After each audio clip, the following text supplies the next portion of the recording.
Consider series. We just started it with the first objection that we're looking at in this series. The first objection was, I can't become a Christian because it's too difficult. I wouldn't want to be a Christian. It just looks hard, and it is hard. It seems hard. Maybe that's how you feel. Maybe that's one of the problems that you've had. You thought, it's not because I don't believe it. It's not because it seems unreasonable. It's just difficult. I think there's two reasons why people would say that. One is that we're very aware of our own weakness. We feel like, I'm just not strong enough to follow Jesus. It seems like a religion for impressive religious fanatics who are just tough, and they can keep the rules really well, and they're really disciplined. And I'm just not that kind of person. I've got no willpower. I always let myself down. I always let other people down. I don't think I could keep being a Christian without letting Jesus down. Other people, it's the problem of, what would I lose? If I become a Christian, will I have to give up this? Give up drinking, smoking, sex, dancing, whatever list of things we might have. What if I have to give up my relationships? What if I have to give up my girlfriend? What if I have to give up my ambitions and my hopes and dreams, or give up one big part of my life and a big cause and a passion that I fought for? And I can understand why people would have these different objections, because I think I've, at different times of my life, felt them myself.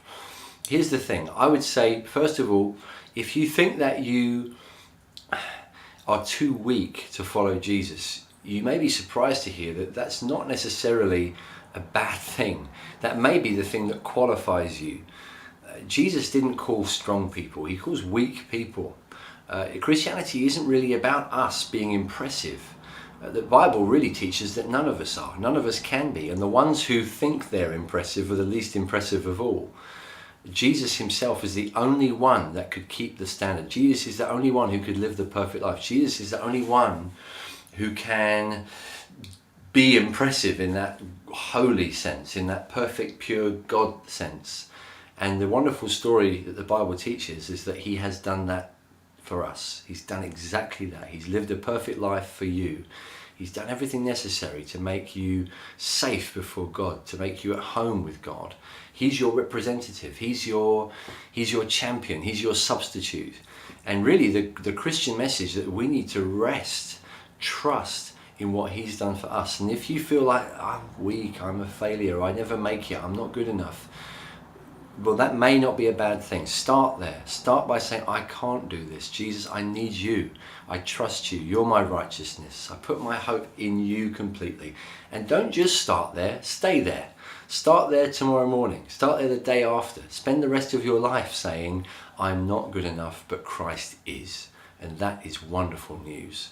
That's why the Bible calls it good news. The second objection, that we're scared of losing things if we follow Jesus. Well, here's the thing.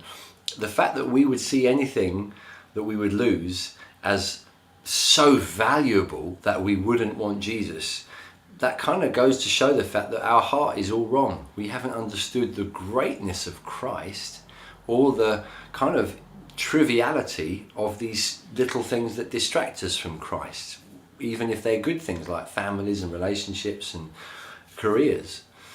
No, in the end, Jesus is the only one who'll satisfy you. And what you need is for him to not just do a deal with you, a transaction, but for him to change your heart on the inside so that you love him more than you love other things. That's exactly what he promises to do. But he does it as we trust him with our hearts, as we give our hearts to him and say, come and take over, come and be the Lord of my life and change me on the inside. That's a bit scary, but it's the way to live. So here's the question in small group, okay? 2 quick questions for you to think through and talk through. First of all, which one of these 2 weaknesses or 2 problems can you most identify with? Have you found that you struggle with following Jesus because you feel too weak? Or have you found that you struggle with Jesus because other things have distracted you from him? And here's the second question. How have you found help overcoming those problems? What's happened to give you strength to fight those 2 problems so that you're still able to follow him? Why don't you talk about that in your small group? Here's the reason you should do it.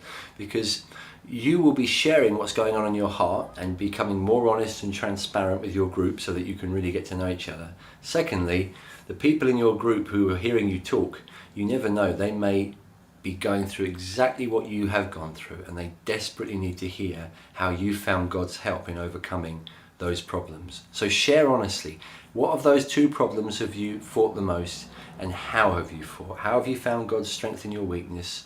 What's that been like? Be descriptive if you need to. And how have you overcome the idols and the distractions and the things that make you fear losing if you follow Jesus? Let's do that in our groups, and let's make the most of it.